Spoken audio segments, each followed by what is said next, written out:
नमस्कार दोस्तों, युक्ति आईएएस एकेडमी में एक बार फिर से आप सभी का स्वागत है। आज हम कुछ देखेंगे करंट अफेयर्स के क्वेश्चन जो कि काफी इंपॉर्टेंट है। तो शुरू करते हैं अपने प्रश्न से।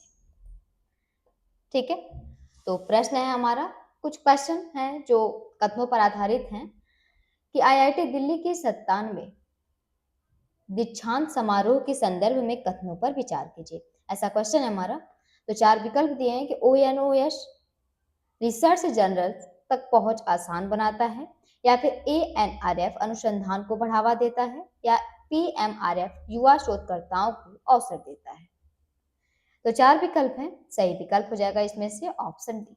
पहला और दूसरा तीसरा कथन सही है, क्योंकि आगे देखेंगे हम कि आईआईटी दिल्ली के 97वें दीक्षांत समारोह में जो कि प्रधानमंत्री ने भारत में रिसर्च इनोवेशन और नई तकनीकों को बढ़ावा देने के लिए किए जा रहे प्रयासों का उल्लेख किया है। जिसमें ओएनओएस की बात करें तो वन नेशन वन सब्सक्रिप्शन, ये इसका फुल नेम है।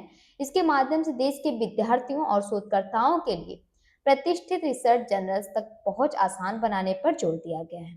इसका फायदा केवल बड़े संस्थानों तक सीमित न रहकर छोटे शहरों के विद्यार्थियों और शोधकर्ताओं तक पहुंचाने की बात कही गई है। पीएमआरएफ की बात करें अगर तो प्राइम मिनिस्टर रिसर्च फेलोशिप ये प्रतिभाशाली विद्यार्थियों को उच्च स्तर का रिसर्च करने के अवसर का उपलब्ध कराने से जुड़ी पहल है। ठीक है, आई होप आपको अच्छे से ये पॉइंट समझ आए होंगे। बढ़ते हैं अगले प्रश्न की ओर। अगला प्रश्न है हमारा कि हाल ही में भारत के किस हवाई अड्डे पर पहली बार RNP CAT H helicopter approach प्रक्रिया लागू की गई? Mumbai airport, HAL airport Bengaluru, Chennai airport Hyderabad airport. सही विकल्प हो जाएगा एचएएल एयरपोर्ट बेंगलुरु, क्योंकि हाल ही में एचएएल एयरपोर्ट बेंगलुरु में भारत की पहली आरएनपी कैट एच जो कि हेलीकॉप्टर अप्रोच प्रक्रिया लागू की गई। और इसमें आरएनपी का जो फुल नेम है यह है कि रिक्वायर्ड नेविगेशन परफॉर्मेंस। ठीक है, यहाँ पे जो आरएनपी लिखा है ना, इसका फुल नेम है रिक्वायर्ड नेविगेशन परफॉर्मेंस। यह सैटेलाइट और हेलीकॉप्टर में लगे नेविगेशन उपकरणों की मदद से हेलीकॉप्टर को निर्धारित रास्ते पर अधिक सटीक तरीके से उड़ने और लैंडिंग करने में सहायता करती है। इनकी कुछ मुख्य बातें हैं, जैसे कैट एच विशेष रूप से हेलीकॉप्टर संचालन से संबंधित है। इस प्रक्रिया को भारतीय विमानपत्तन प्राधिकरण ने विकसित किया है। फ्लाइट ट्रायल के बाद डीजीसीए ने इसे मंजूरी दी। याद रखेंगे, इससे लैंडिंग अप्रोच का समय लगभग 12 मिनट से घटकर 4 मिनट हो सकता है और खराब मौसम और व्यस्त हवाई क्षेत्र में सुरक्षित एवं बेहतर संचालन में भी मदद मिलेगी। ठीक है, आते हैं अगले प्रश्न पे, ये भी काफी इंपॉर्टेंट है। तो हाल ही में चर्चा में रही अग्नि 4 मिसाइल के संबंध में निम्नलिखित में से कौन सा कथन सही है? सही विकल्प हो जाएगा 4000 किलोमीटर, क्योंकि अग्नि 4 भारत की स्वदेशी मध्यम दूरी की बैलिस्टिक मिसाइल है। इसे डीआरडीओ ने विकसित किया है और इसका सफल यूजर ट्रायल जो कि उड़ीसा के चांदनीपुर स्थित इंटीग्रेटेड टेस्ट है, जिसे आईटीआर बोलते हैं, आईटीआर से स्ट्रेटेजिक फोर्सेस कमांड की देखरेख में किया गया है। ध्यान देंगे क्वेश्चन को। अग्नि 4 मिसाइलों में क्या है कि 2 चरणों वाले ठोस ईंधन प्रणोदन प्रणाली का इस्तेमाल किया गया, जो कि ठोस ईंधन के कारण मिसाइल को अपेक्षाकृत जल्दी तैयार करके लॉन्च किया जा सकता है। इसे रोड मोबाइल लॉन्चर से भी प्रक्षेपित किया जा सकता है, जिससे क्या है कि इसे आवश्यकता के अनुसार एक स्थान से दूसरे स्थान पर ले जाना आसान होता है। यह मिसाइल पारंपरिक और परमाणु दोनों प्रकार के वारहेड ले जाने में क्योंकि सक्षम और इसमें आधुनिक नेविगेशन और गाइडेंस तकनीक का प्रयोग किया गया है। ध्यान देंगे, इससे क्या है कि जिससे यह लंबी दूरी पर भी लक्ष्य पर सटीक प्रहार कर सकती है। वायुमंडल में दोबारा प्रवेश करते समय मिसाइल के री एंट्री वाहन को बहुत अधिक गर्मी का सामना करना पड़ता है। इसके लिए विशेष अगर देखा जाए तो इसमें विशेष हीट शील्ड लगाई गई है जो 3000 सेल्सियस तक से अधिक तापमान सहन कर सकती है। ठीक है, आते हैं अगले प्रश्न में। अगला प्रश्न हमारा ब्रिक्स अध्यक्षता पर है। तो ब्रिक्स अध्यक्षता 2026 के तहत आयोजित 16वीं ब्रिक्स व्यापार मंत्रियों की बैठक के संबंध में निम्नलिखित कथनों पर विचार कीजिए। कथन है कि बैठक का आयोजन जयपुर में हुआ। इसमें एमएसएमई व्यापार वित्त हेतु जयपुर सहमति अपनाई गई। बैठक की अध्यक्षता पीयूष गोयल ने की। 4 विकल्प है, सही विकल्प हो जाएगा कि तीनों कथन सही है, क्योंकि इसका आयोजन जयपुर में ही हुआ है और जयपुर में सहमति भी अपनाई गई है और इसकी अध्यक्षता पीयूष गोयल ने की है।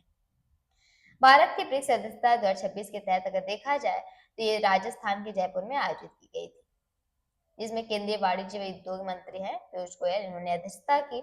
और इस बैठक में छोटे उद्योगों यानी एमएसएमई को आसानी से व्यापार वित्त उपलब्ध कराने पर विशेष जोर दिया गया। इसके लिए अगर देखा जाए तो जयपुर सहमति जारी की गई। इसके तहत ब्रिक्स इनोवाइज डिस्काउंटिंग सिस्टम का अध्ययन करने की भी बात कही गई है। एमएसएमई की बात करें तो इसके लिए क्रेडिट जो कि असेसमेंट गाइडिंग प्रिंसिपल्स भी स्वीकार किए गए और इसका उद्देश्य छोटे कारोबारों का मूल्यांकन केवल गिरवी रखने योग्य संपत्ति के आधार पर न करके कैश फ्लो के महत्व को भी देना है। वहीं बैठक में डब्ल्यूटीओ आधारित बहुपक्षीय व्यापार व्यवस्था, विकासशील देशों के लिए स्पेशल अगर देखा जाए तो स्पेशल एंड रेशनल ट्रीटमेंट, मजबूत ग्लोबल वैल्यू चेन्स और सीमा पर डिजिटल सेवाओं पर भी जोर दिया गया। इसके अलावा ब्रिक्स जो कि इकोनॉमिक्स पार्टनरशिप स्ट्रेटजी 2030 को अंतिम रूप देने की दिशा में हुई प्रगति में बैठक की प्रमुख उपलब्धि भी रही है। ये कुछ पॉइंट है, इसे नोट कर लेंगे। आते हैं अगले प्रश्न पे। काफी इंपॉर्टेंट है कि पीएमएसएसपी योजना के संबंध में निम्नलिखित कथनों पर विचार कीजिए। ओबीसी, ईबीसी और टीएनटी विद्यार्थियों से संबंधित है। कथन पहला है। दूसरा कथन है इसका संबंध सामाजिक न्याय और आधिकारिता मंत्रालय से है। तीसरा कथन है कि इसका उद्देश्य पात्र विद्यार्थियों को शिक्षा हेतु आर्थिक सहायता देना है। तो केवल एक कथन सही है या केवल दोनों कथन सही है? इनमें से सही विकल्प हो जाएगा पहला, दूसरा और तीसरा। क्योंकि पीएमएसएसपी योजना की बात करें तो सामाजिक और आर्थिक रूप से अगर देखा जाए तो पिछड़े वर्गों के प्रतिभाशाली विद्यार्थियों को पढ़ाई के लिए छात्रवृत्ति उपलब्ध कराना है, ताकि पैसों की कमी उनकी शिक्षा में बाधा न बने। यह योजना मुख्य रूप से ओबीसी मतलब अन्य पिछड़ा वर्ग, ईबीसी मतलब आर्थिक रूप से पिछड़ा वर्ग, डीएनटी मतलब विमुक्त घुमंतु और अर्ध घुमंतु जनजातियों के पात्र विद्यार्थियों को सहायता प्रदान करती है। यह योजना सामाजिक न्याय और अधिकारिता मंत्रालय से संबंधित है, जिसके अंतर्गत उच्च शिक्षा सहित विभिन्न स्तरों पर पात्र विद्यार्थियों को छात्रवृत्ति सहायता दी जाती है। हालिया में अगर देखा जाए तो उदाहरण में महाराष्ट्र की दिव्या हदराडे को ले लें। ये टॉप क्लास एजुकेशन के तहत एमबीए की पढ़ाई के लिए 2024-2026 के दौरान कुल 15.51 लाख की सहायता मिली है।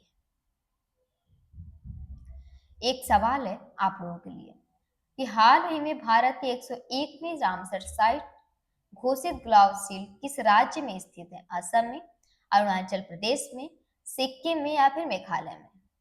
सही विकल्प को आप लोगों को कमेंट बॉक्स में जरूर बताना है। उम्मीद है कि आज के सभी करंट अफेयर्स के टॉपिक और प्रश्न अच्छे से समझ आए होंगे। अगर वीडियो उपयोगी लगी हो तो कृपया चैनल को सब्सक्राइब करें, वीडियो को लाइक करें और अपने दोस्तों के साथ जरूर शेयर करें।